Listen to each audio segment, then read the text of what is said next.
Kresna, wah syukur Yayi dene Siadi wis bisa wungu saka nggone nglakoni tapa. Ngerti ya? Pun Kakang wis bola-bali sowan ning bali kambang nanging gagar wigar ora iso mungku marang Nindra Yayi Prabu Ndoraka. Dina samangka pun Kakang melu seneng dene Siadi wis bisa wungu saka nggone nglakoni tapa. Kresna, Baladewa pengawakane Yayi Prabu Duryudana. Dina samangka Siadi tak boyong marang negara Ngastina. Ayo manunggal kalian Yayi Prabu Duryudana andombani para Sata Kurawa nggone bakal anapak perang gedhe Bratayuda. Kok Prabu, kula nyuwun mapunten. Ingkang saged mungu dhateng nindranipun ingkang Raying Ndrawati menika para Pandhawa. Mila kula nyuwun mapunten menawi kula paripaksa mboten saged. Mesthine kowe mbangun miturut lan dawuhing Kadang Werda. Aku iki gantine wong tuamu. Apa sare dawuhing Kadang Werda Siadi kudu mbangun miturut? Nuwun mapunten. Menawi sagedakan menika kula mboten saged ngestu poto dawuhipun Koko Prabu. Lho, Kose, kowe wani arupun Kakang? Mboten ateges wani, nanging kula langkung ajrih kalian pidendaning dewa ingkang badhe kula tampi menawi kula wantos nerak pacak nerajang perbatang. Kresna, kowe aja netangi kamurkaning Baladewa. Kowe aja netangi kamurkaning Baladewa. Kowe tak bayane Ngastina gelem apa ora? Ora gelem aja nglakon dosa ruta maribuksa. Waduh!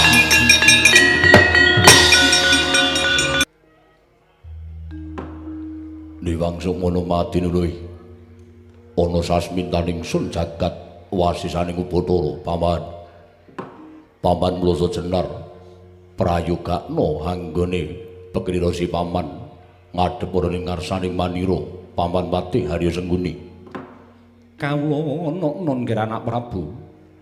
Sampun boten kirang prayogi pisuwanipun ing ngabdi ing kepatihan namung derenan sak sampunipun kepareng kula ngaturaken sembah sumungkeming pangabektinipun ingkang abdi kunjuk Sandhapada Paduka anak Prabu ing Ngastina nggih anak Prabu Duryudana. Sampun kula tampi dawuh sami-sami. Kaprayogakna anggen jengandika lenggah madaning datul ya negari Ngastina dinten sak mangke menika paman Mlasa Jenar. Kawula non menapa sampun paduka dawuhaken ing abdi namung sendika ndederek anak Prabu ing Ngastina. Miwa Bapa Penemban Durna.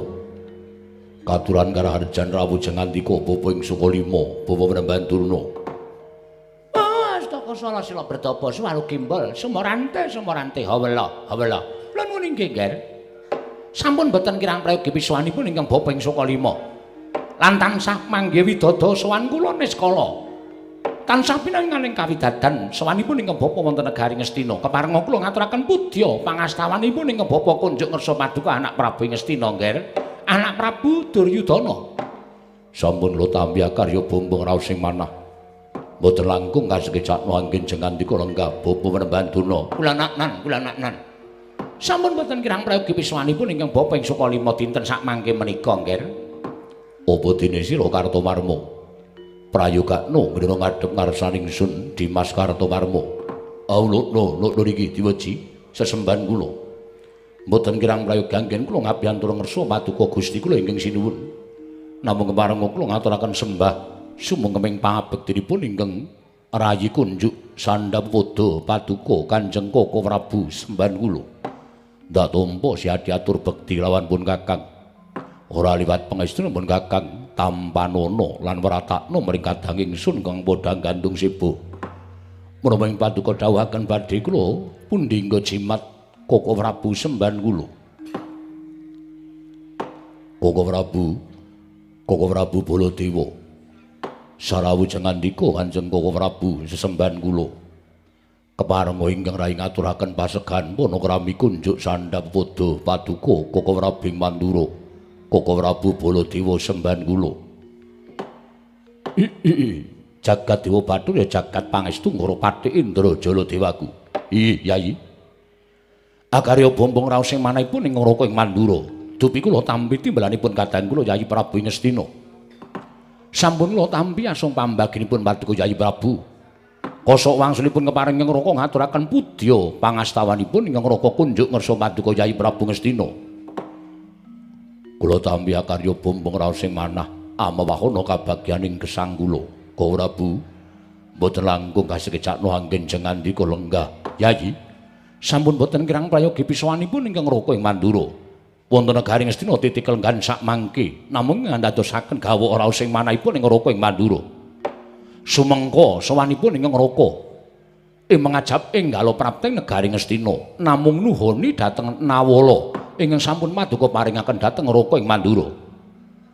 Yayi, dinten samangke Raka sampun kepareng sowan wonten negari Ngastina. Ujuping manahipun ing Raka namung cemadhong dawuh timbalanipun paduka Yayi Prabu wonten wigatos menapa. Dene paduka amboyongi dhateng sowanipun ing Raka ing Mandura. Kepareng amedharone dhateng Raka ing Mandura kula dya ngangklungaken jangga nilingaken karna mastuti dawuh timbalanipun Yayi Prabu Ngastina. Yayi Prabu Duryudana. Sewu-sewu kalapatanipun ingkang rayi tadhah wadana. Dene dinten samangke kula wantun amboyongi dhateng rawuh jengandika Kanjeng Koko Prabu. Koko Prabu. Lumereking wanci dinten gumanti sasi saya nyaketi dumapaing perang ageng Bratayuda Jaya Pinangun ingkang sayekti boten saged dipun selaki.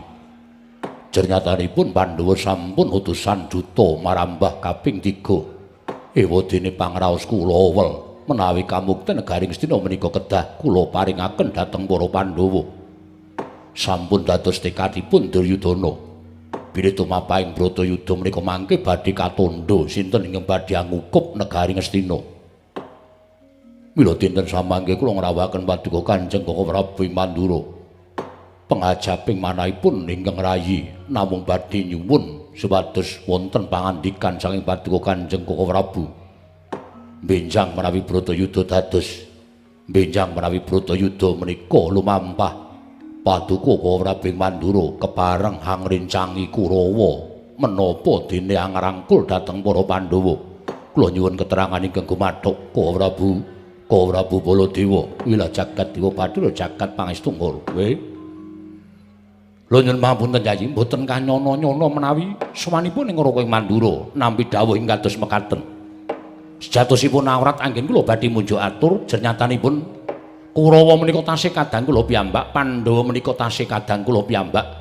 Rina panteraning ratri pengajap manahipun ingkang Raka ing Mandura pun Baladewa.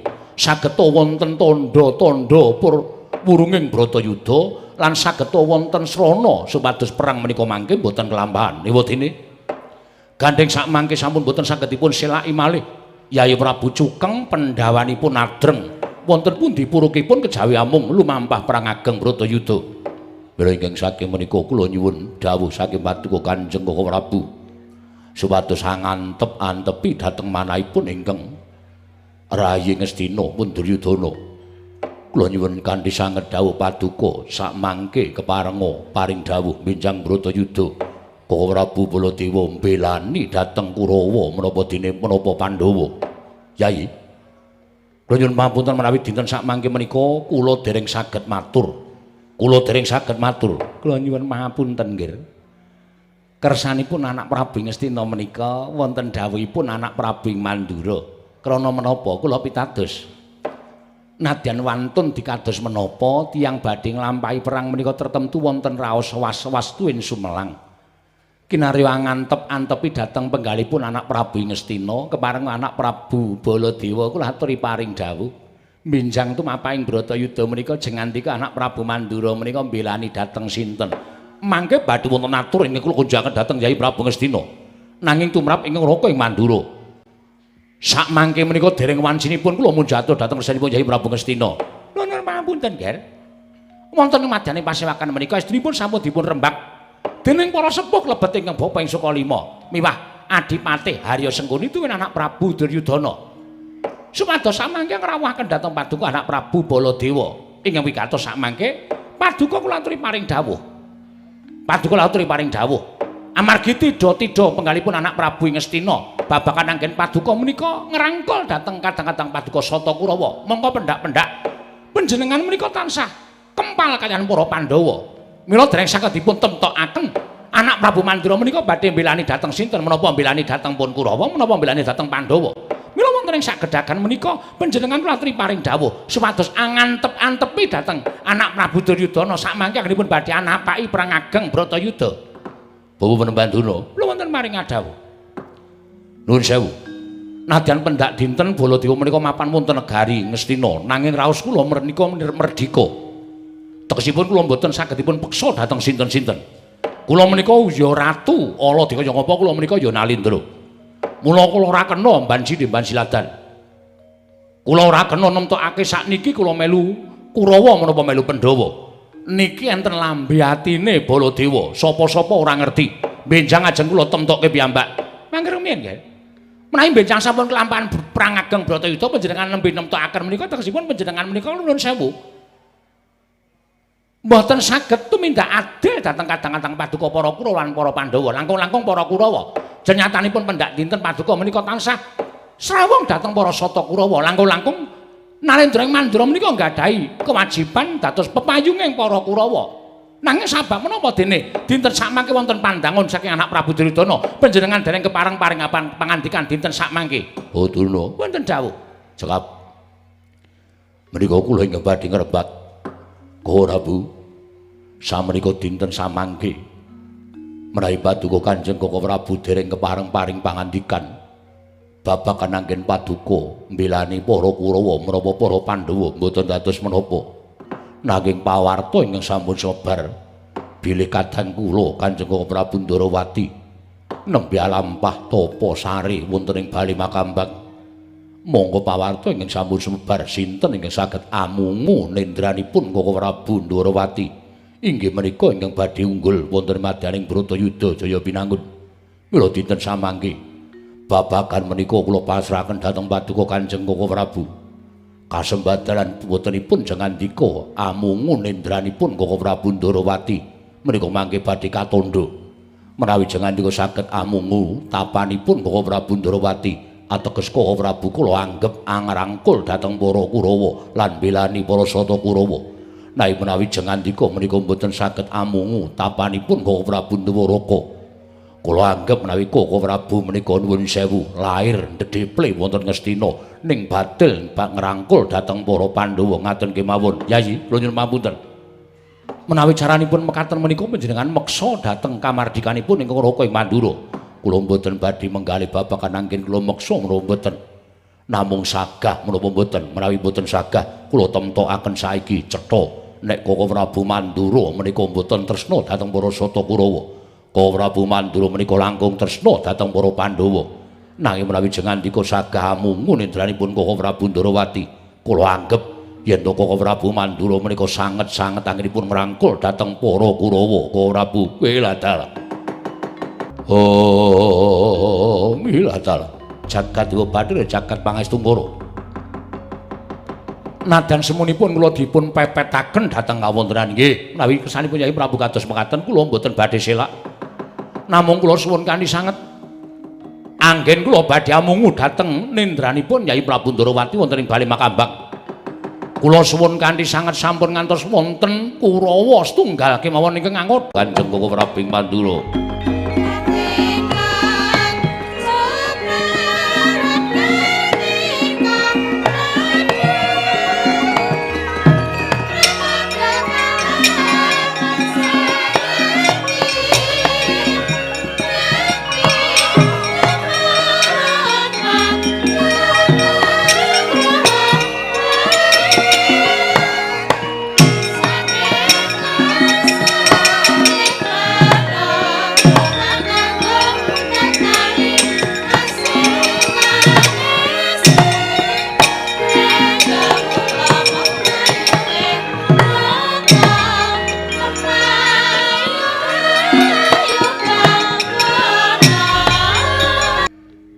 Prabu Mandura menika menawi boten dipun pojokaken menika nyatanipun panjenenganipun anak Prabu Mandura menika pancen pinter micara. Mila nek boten ngaten menika boten badhe rampung pirembaganipun.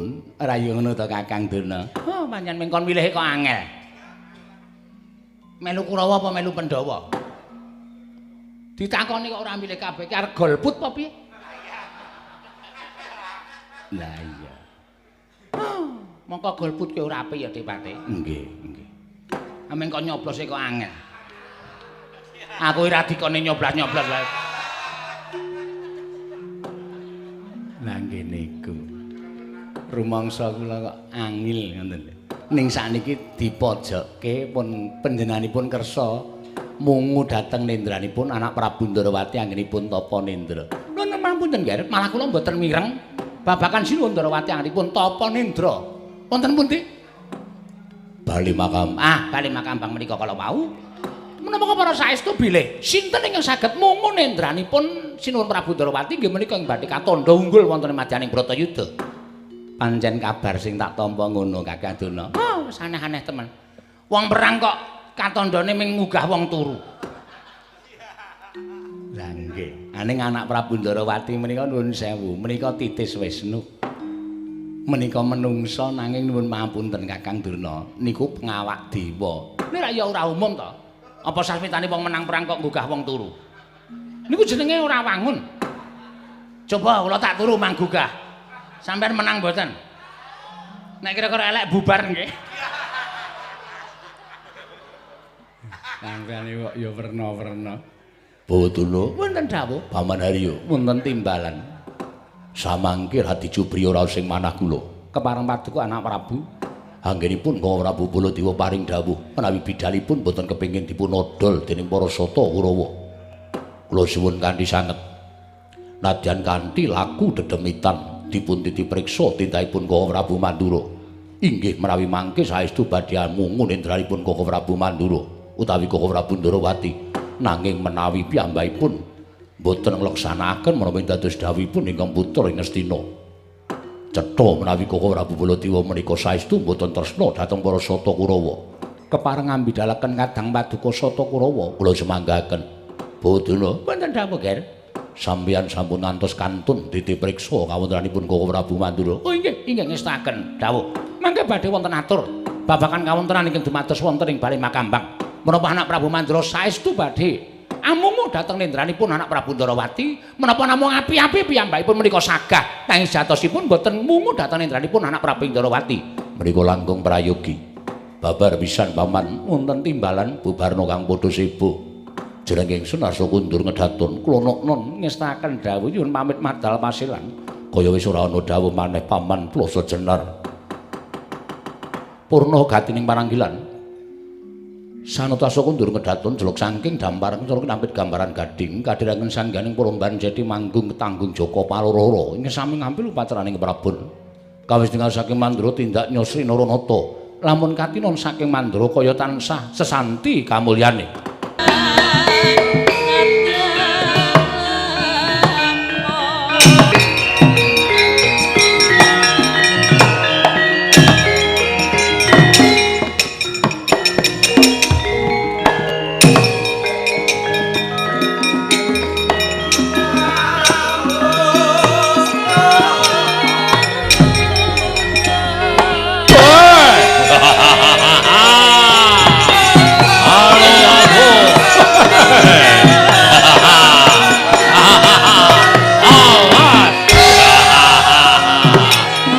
Dong dawuh Mas lungguh nggih.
mundur sang Rakyana patih ndanging Prawadya Bala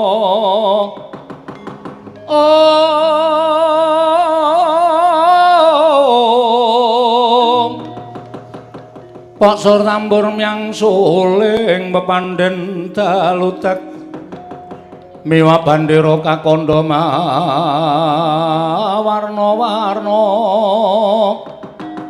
bendha Jaladhyana Sri Kawuryan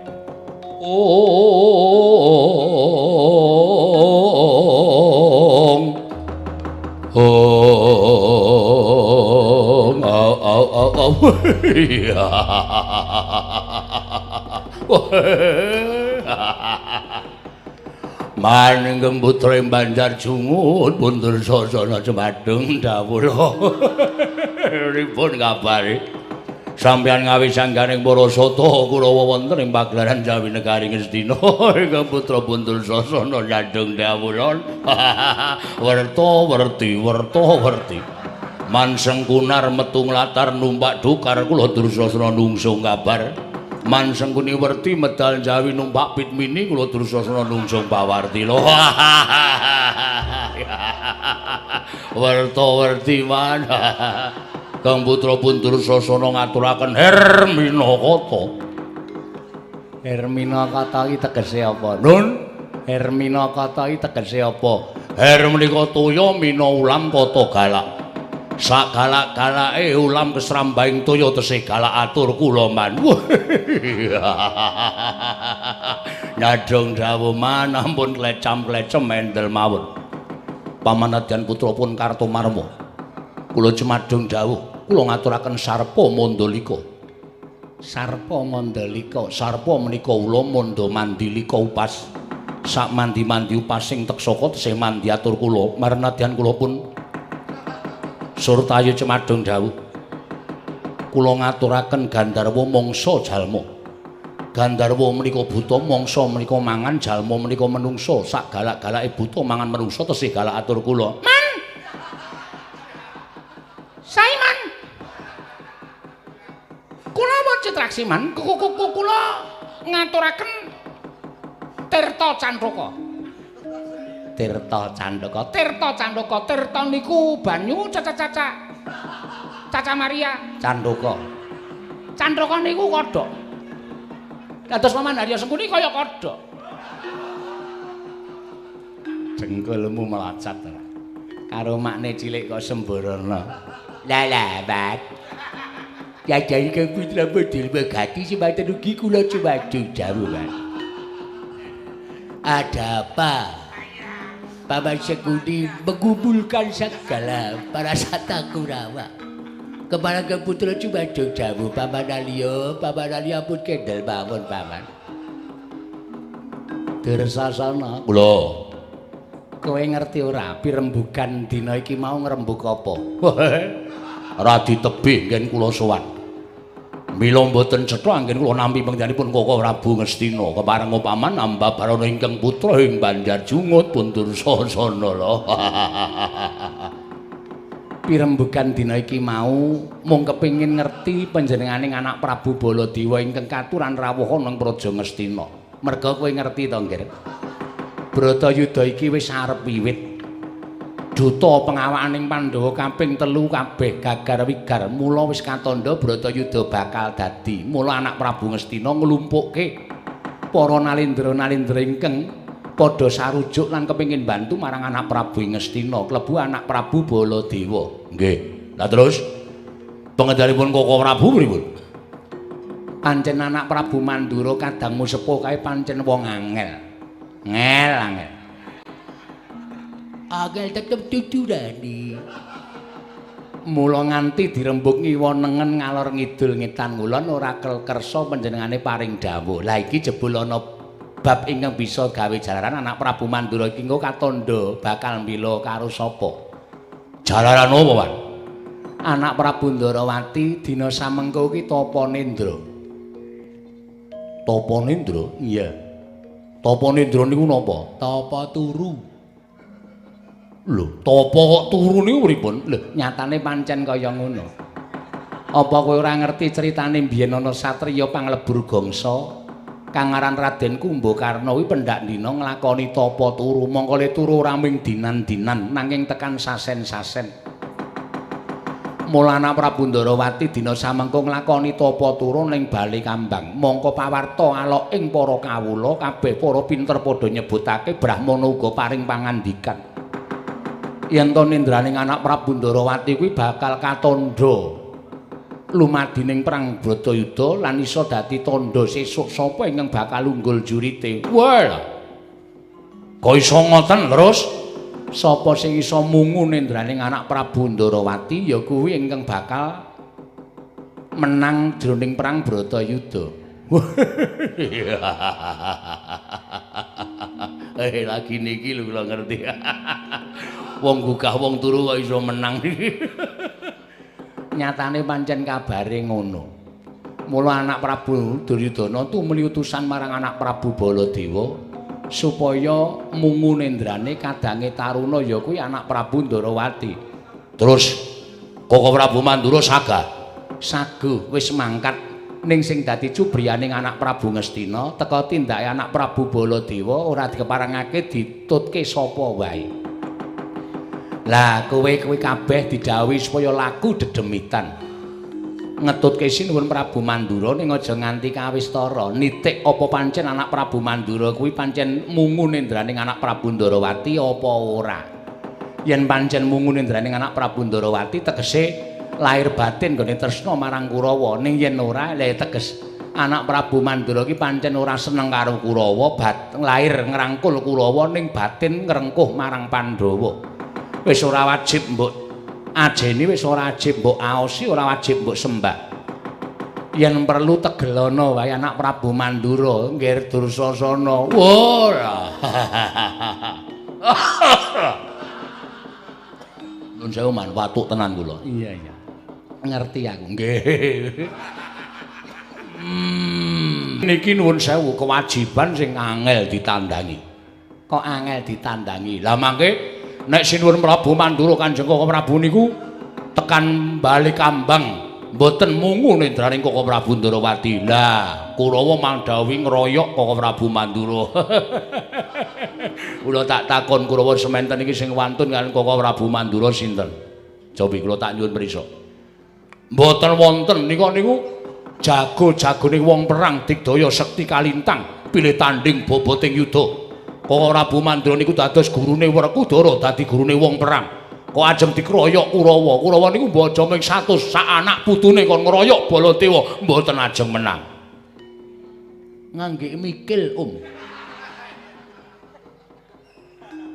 Nek dawuh niku nggih dawuh. Ning ampun kanggo pikilan ampun niki ica dawuh.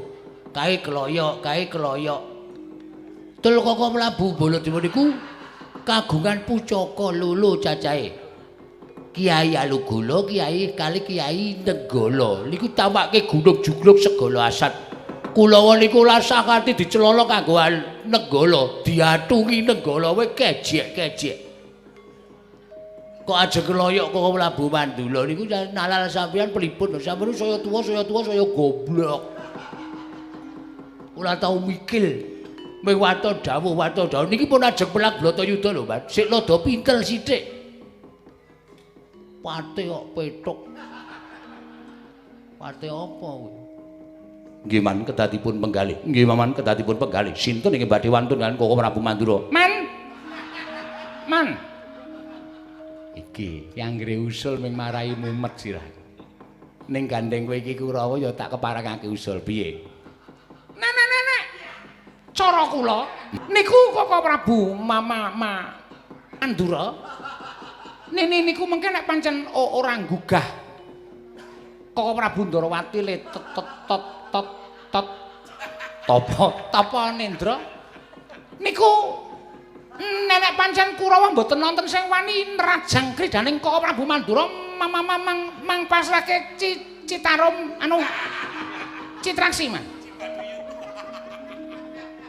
Kowe wani po?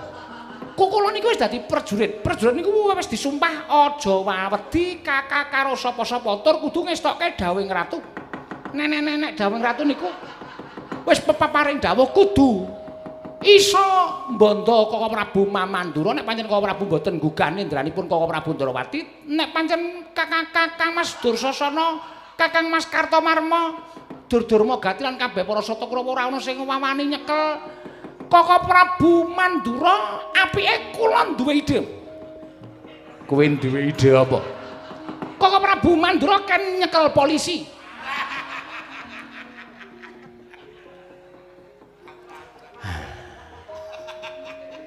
Aku ki le dicangkok jantungku ki merga kowe lho, Dik. Rumangsaku anggere kowe kuwi usul aku ki deg-degan ning ora kok marem atine, ning merga terus getun kuwi terus saya suwe saya gembrobos saya gembrobyes. Niku sing dadi usul kula, lepat atur kula di. Sapa ta nika, Man? Ambuh. Didi Agung Papa Pangaksami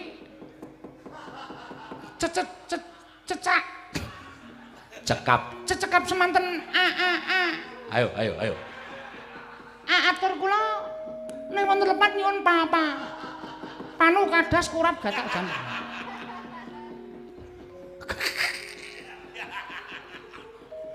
ning niki enten bab sing apik lho Pak. Bab sing apik apa? Sampeyan niku dianggep wong sing paling jahat, gitu. Sengkuni niku tukang icuk-icuk, tukang licipi carang papak. Ning perlu digatekke nek Sengkuni niku wong sing sabar sak donya niku mung Sengkuni. Kak Isa. Lho, sampeyan niku ngopeni Kurawa 100 petuk 99. Kowe tesih sabar kok. Isih iso urip kaya ngoten niku nek kaya sampeyan niku. Wah, kudune sampeyan ngusuhi Kurawa niku mati wingi-wingi. Dur nun. Wis kuwi wae kang dadi dawuhku mangkata. Nggih, ngestakaken dawuh. Laku dedemitan. Ngerti laku dedemitan? Laku dedemitan niku pripun? Ora usah pamer pacak baris, ora usah pamer sing werna-werna, ning laku nyamudana. Yen perlu namur kawula. Etok-etok dadi jiaru para kawula, lakumu aja nganti kawistara kuwi jenenge laku dedemitan. Aja nganti ketara. Oh, nggih. Ora do gleleng, Cah. Do nyamur para kawula laku dedemitan sing baku ngawas-awasi Koko Prabu Mandura. Syukur bagi yen to kuwi iso dhisik tekan Bale Kambang. Yen iso dhisik tekan Bale Kambang mungune ndraning anak Prabu Ndarawati, sapa sing iso mungune ndraning anak Prabu Ndarawati bakal nampa ganjaran ingkang sak murwati. Nggih, ngestake dawuh. Nek ngoten kula nyuwun pamit sak kadang-kadang bindal dinten menika aja kaya bocah cilik dosa. Nggih.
Ora kanthi kanyono-nyono jebul sowanku marang Praja Ngastina malah nampa kewajiban ingkang abot nganti ditanting dening Kyai Prabu Ngastina. Besok Bratayuda Baladewa melu ngendi? Monggo durung ana anteping pikirku nggonku bakal mbelani Kurawa lan Pandhawa isih ana pangarep-arep ana sawijining kedadian ingkang bisa dadi jalaran Bratayuda wurung. Merga yen to nganti kedadian Bratayuda kuwi bakal dadi Baladewa bakal nyumurupi muncrating maros saka kadang-kadangku dhewe. Yai Prabu Ndarawati. Yai Kresna, aja kaget aku ingkang sowan ning Balikambang. Yai wungu saka Nendra pun Kakang Mandura ingkang sowan ning Balikambang. Yai Prabu Ndarawati.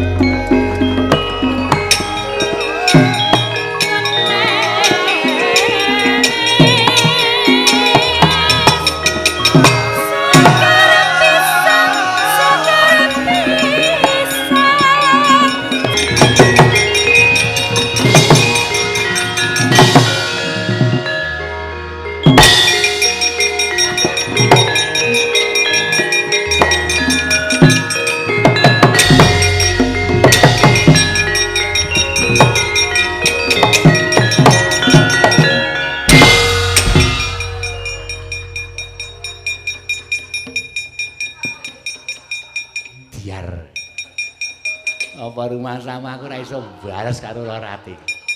Arep pendhita nek suarane elek hukum karma iki lumaku. Ada.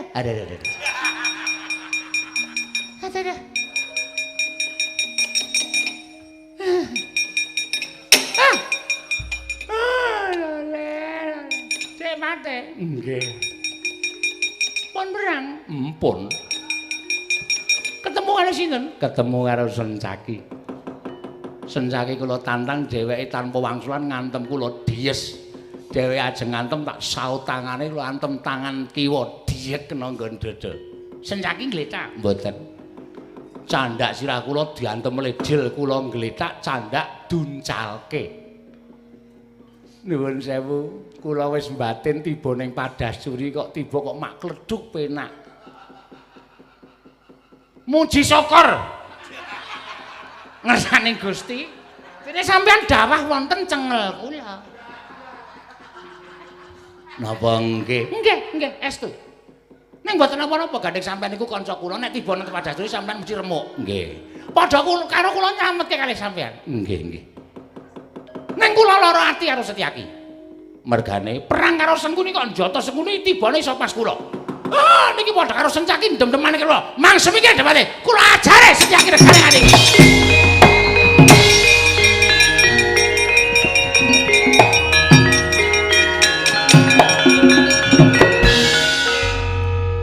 Kok kaya ora penak to atiku. Aku ngerti pakarti ning Begawan Durna ya. Sajake tipuku ketahuan. Yes, anggringku kon nguncake Setyaki tiba ning sirahku kapak gegere dies sembuh tadi.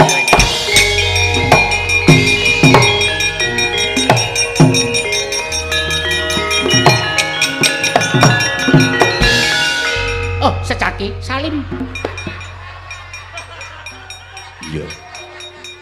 Aku ngerti nek kowe iki sengit karo aku Setyaki. Iya. Pendak-pendak nang ndi papan, kowe mesti ngajar karo aku, kowe mesti miloro karo aku. Aku ngerti nek kowe iki mesti dem-deman karo aku. Iya. Ning bengi iki aku njaluk kita perdamaian Setyaki. Karemu piye? Kowe karo aku rasa duwe rasa dem-deman, kowe karo aku damai. Rukun. Yen pancen karepmu ngono aku mengkari manut. Nah, nek pancen wis manut aku tak takon karo kowe. Sengkuni mau rene perang karo kowe? Ora. Nah, tenan ora. Oh, pancen tapir kae kok. Ping mak entet-entet ngono. Iya. Nek ngono tenan ora perang karo kowe? Ora. Yakin? Yakin. Ora ngapusi arahku lho? Ora. Sengkuni malah ngomong karo aku. Amang piye? Raden Setyaki tulung. Aku njaluk tulung karo kowe walesna lara atiku. Lho, dhek lara ati karo sapa? Karo Begawan Durna. Lho, karo aku? Iya. Jalarane apa? Jalarane mergo sampeyan belani Kurawa nyalahke Patih Sengkuni. Tulung aku uncalno penerno sirahe Begawan Durna. Oh, pancen kranjingan tenan. Menungso ora tatanan kanca 20 taun kok kaya ngono pakartine. Dadi pancen ki niate Patih Sengkuni iki pancen njaluk dijunjung terus dikon nibake ning cengalku. Iya. Nah, Setyaki, aku njaluk tulung karo kowe gandeng ati saiki wis rukun. Aku nyuwun tulung karo kowe, aku tulung umbulna. Pas ke kalen. Ora. Pasno sirahe Patih Sengkuni. Wong gawe kudu nganggo. Wong sing wis nandur ala kudu ngundhuh ala. Ya yen ngono aku manut. Nah, ning aja salah lho. Ora. Paske Patih Sengkuni aja diplaske ngejlik. Iya. Larang kok diplaske ngejlik. Ora. Mergo kowe sengit karo aku ning saiki adhe wis rukun wis damai, tulung aku turut ana karepku ya. Iya. Sik tak ganti sandal. Kena ngopo dadak ganti sandal? Ganti sandal sing regane 5.000, pakune entek 12.000. Iki kena sirah mesti ajur kumur-kumur. Iki wis tak ganti. Lili. Iya. Wis aku uncalno. Mapano tak uncalke.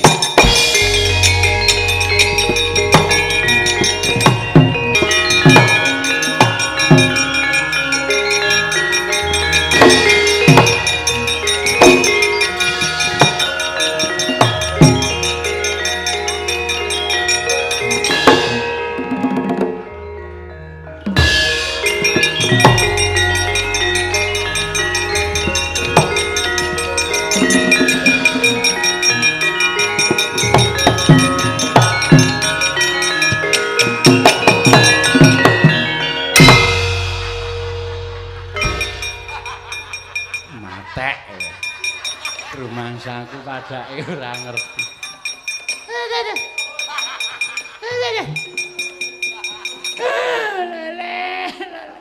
Lole pripun? Lho sampean kok mboten apa-apa? Lah kula ngerti nek sampean ajeng bales kalih kula. Kula nggawa kampak ketul. Kula kok ora iso sikil sik kaya sampean nggih, Depati. Lah pripun to? Kula mumbul niku kula krasa. Sirah kula kaya abot nika lho. Terus nak gentayang. Sirahe nang ngisor. Kok abot sirahe nggih, Depati? Mboten ngerti kok. Sampeyan iki mau iso sikil-sikil kula sirahe sik. Ae saben wong niku dhewe-dhewe kok ya. Kula wis tap-tapan, kok sirahku kok dadi nang ngisor kepiye iki? Clorot wis pancen Setyaki digawe karo Setyaki mboten ngertos. Pripun Depati Kurawa ora iso mungu nendraning anak Prabu Ndarawati. Wangsul mawon napa ndelik teng kiwa tengening bali Kambangan iki mawon. Noh, menika langkung prayogi. Lho, Paman Sengkuni Bapatra teng mriku apa iki?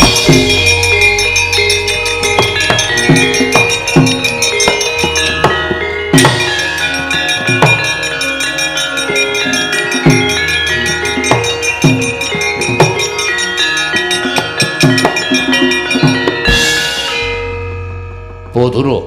Wonten dawuh nggih. Paman Sengkuni. Wonten dawuh. Pundha teka bali Kambangan niku sampean digawe napa? Kok pundha tekan bali Kambangan niku sampean digawe napa kula tak takon karo sampean? Nggih.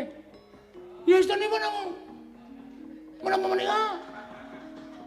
Dipun dawuhi dening Anak Prabu Duryudana supados samangke menika kula modal tindakipun Anak Prabu Baladewa supados sangenipun mungu menika saestu menapa mboten. Lah, tegese Yai Prabu Duryudana menika wis ora percaya karo Baladewa. Tegese Yai Prabu Duryudana menika ora percaya karo Baladewa. Kena apa rembuke Ratu Mandura kok dipaido ndadak kongkonan wong grang-grang kaya sampeyan nututi karo Baladewa iki pamrih apa?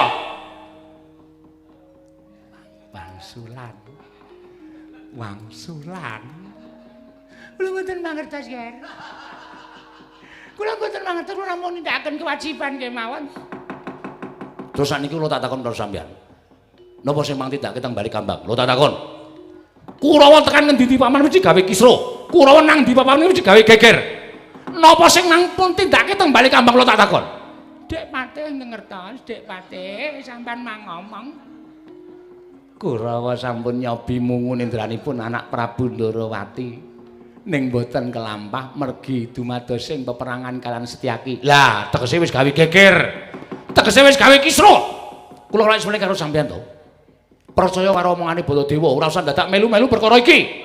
Ora usah dadak nututi Baladewa, ora usah dadak nyatake kesaguhaning Baladewa. Wangsul. Wangsul. Nun. Ora nanun-nanun. Wangsul. Wangsul mangke kula kula dipuntukani anak Prabu Duryudana menawi kula mangke mboten pikantuk damel nggih. Kula nyuwun mapunten. Nek didangu sing ngakon Baladewa. Pun bali. Nggih. Pun bali. Nggih. Mang bali sakniki.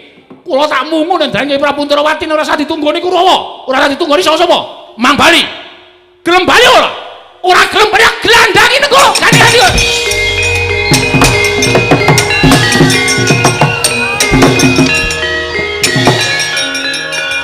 Sumpah basah.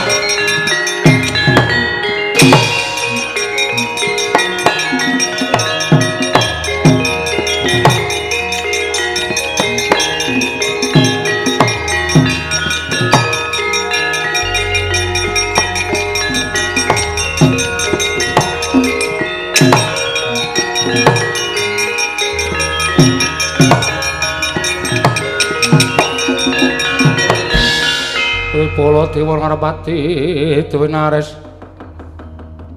swara Kresna kalangkung tresnanira marang Dyah Banon Sinawi.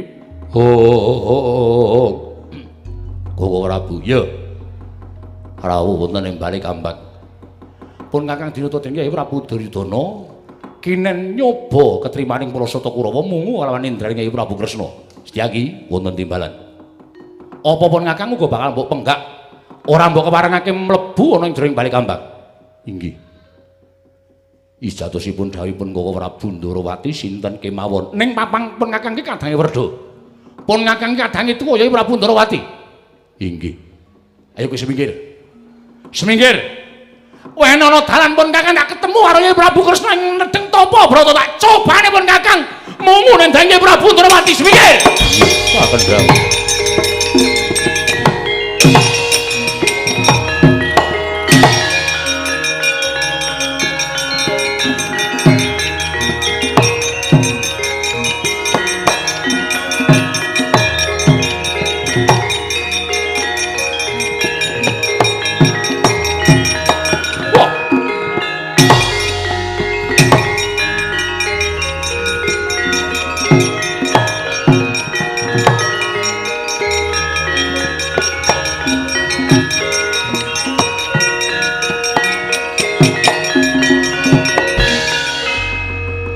Pandhawa tata Katiwisraya Indriyaksasara Maruta Pawana Bana Margana Samirana lan Warayang. Walata mung tapa nindra wae lak kok dadi wujud yaksa semono gedene nganti meh mbludak banyuning bali Kambang. Yai Prabu Kresna pun Kakang Mandra ingkang sowan ana ing bali Kambang. Yai, pun Kakang nedya mungu lawan Indraning Yai Prabu Ndrawati. Yen pancen Siadi ora kepengin diwungu dening sapa wae nanging elinga lamun pun Kakang kuwi kadangmu werda. Pun Kakang kadangmu tuwa. Apa kirane Yai Prabu Ndrawati ora kersa wungu yen pun Kakang ingkang mungu Indraning Yai Prabu Kresna. Kresna, kaya aja nutangi marang kamurmaning Baladewa. Siadi ngerti yen pun Kakang kuwi darbe watak getapan. Siadi ngerti yen pun Kakang kuwi darbe watak gampang nesu, gampang murup atine pun Kakang. Mula aja nganti netangi marang kamurkaning Baladewa. Siadi wungu. Kresna. Siadi wungu. Yai Prabu Ndrawati. Wah, dalah iblis lanat.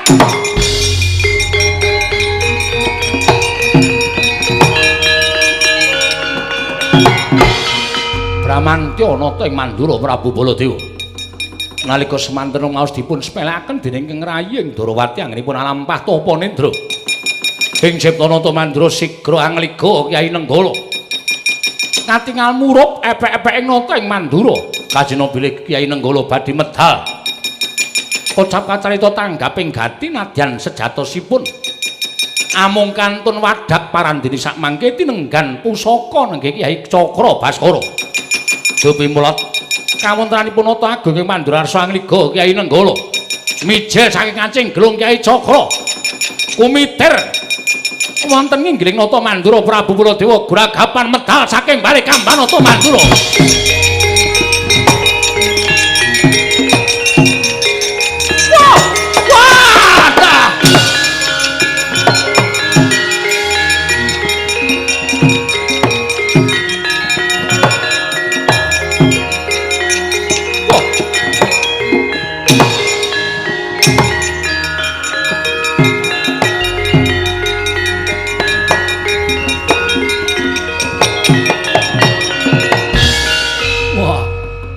karepe dhewe. Wah, pamer kowe Yai Prabu. Dumeh ditunggoni karo pusakamu Kyai Cakra. Nganti mrengengen nang kuping, megake kendangan talingan. Suarane Cakra nggone kumitir ning sak dhuwuring Kyai Prabu nggone Tapa Nendra. Ya. Ora mung tekan semen nggone pun Kakang Budidaya mungu Nendra Kyai Prabu Ndarawati. Sedhelongkas pun Kakang bakal bali marang balik kambang. Yen nganti Yati ora gelem mungu aja kelakon dosa aku mentolo karo Yai Kresna.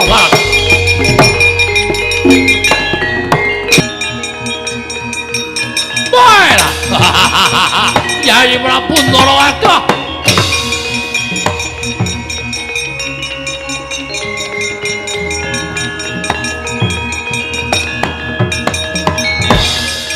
Mikunjang Kanjeng langit kelap-lapaton. Lergen sanging risang mawe gandrung. Kresna, wah syukur Yai dene Syadi wis bisa wungu saka nggone nglakoni tapa. Ngerti ya? Pun Kakang wis bola-bali sowan ning bali kambang nanging gagar-wigar ora iso mungu marang Nindra Kyai Prabu Ndarawati. Dina samangka pun Kakang melu seneng dene Syadi wis bisa wungu saka nggone nglakoni tapa. Kresna, Baladewa pengawakane Kyai Prabu Duryudana. Dina samangka Syadi tak boyong marang negara Ngastina. Ayo manunggal kalian Kyai Prabu Duryudana andombani para Sata Kurawa nggone bakal anapak perang gedhe Bratayuda. Kok Prabu, kula nyuwun mapunten. Ingkang saged mungu dhateng nindranipun ingkang Rayeng Ndarawati menika para Pandhawa. Mila kula nyuwun mapunten menawi kula paripaksa mboten saged mestu padha dawuhipun Paduka Kanjeng Koko Prabu. Lho, Gusti to, aku ki sapa? Paduka kadang kula Werda. Lah, gene kowe iki ngerti yen aku iki kadangmu. Aku kadangmu tuwa. Mesine kowe mbangun miturut lan dawuhing Kadang Werda. Aku iki gantine wong tuamu. Apa sare dawuhing Kadang Werda si adi kudu mbangun miturut? Nuwun mapunten, menawi sagedakan menika kula mboten saged ngestu poto dawuhipun Koko Prabu. Lho, Gusti, kowe wani karo pun Kakang? Mboten ateges wani, nanging kula langkung ngajrih kalian pidendaning dewa ingkang badhe kula tampi menawi kula wantos nerak pacak nerajang perbatang. Kresna, kowe aja netangi kamurkaning Baladewa. Kowe aja netangi kamurkaning Baladewa. Kowe tak bayang ning Astina gelem apa ora? Ora gelem aja kelakon dosa ruda mari bangsa. Waduh.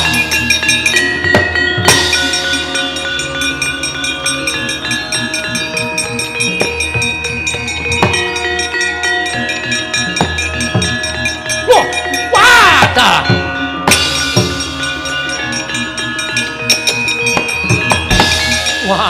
Wah, Janaka keparat. Lah kok dadi kowe wani karo pun Kakang? Kowe nerabong pun Kakang tanpa taha-taha. Tanpa nganggo tata krama kowe ngantem marang nata mantura Prabu Baladewa. Kowe wani karo Baladewa. Sing tak wedeni apa? Waduh!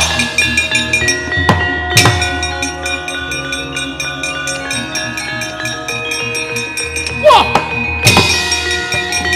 Ah, mati weh!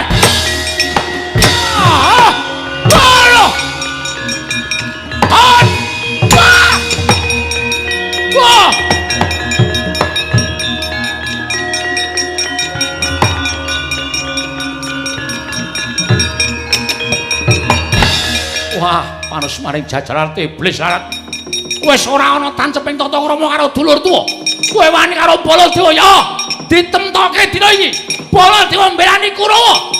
Ora sudi aku mbelani Pandhawa ya wani karo wong tuwa. Janaka, ora minggat clorong alugara jeblok ketemu parat kowe. Wah!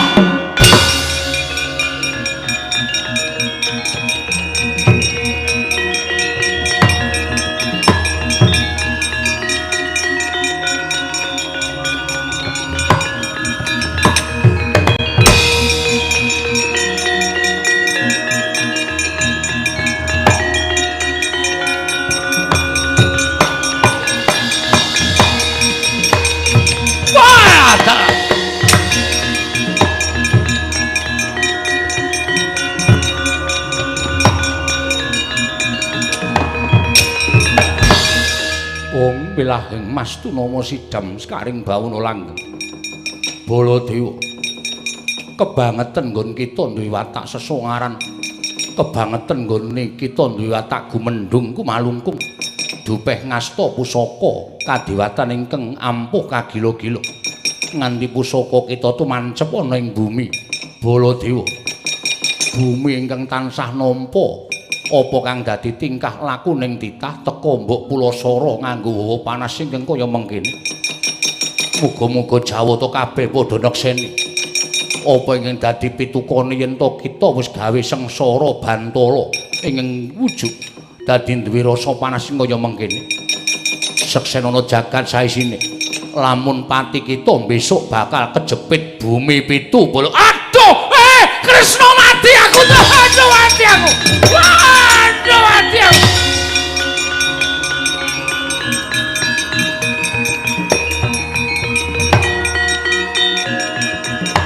Aduh Kresna mati aku.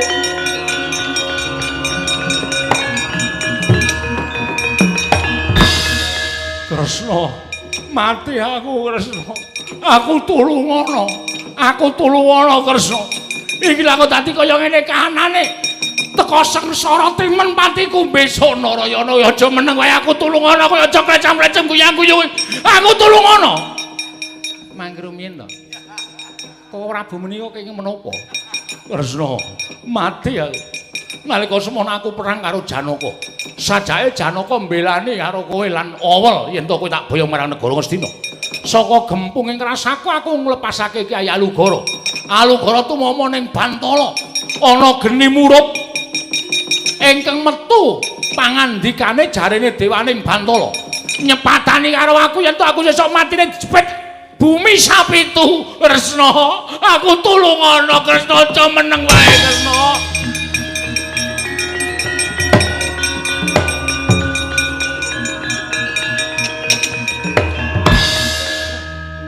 Benjang malih menika sampun ngantos sumungah sesongaran.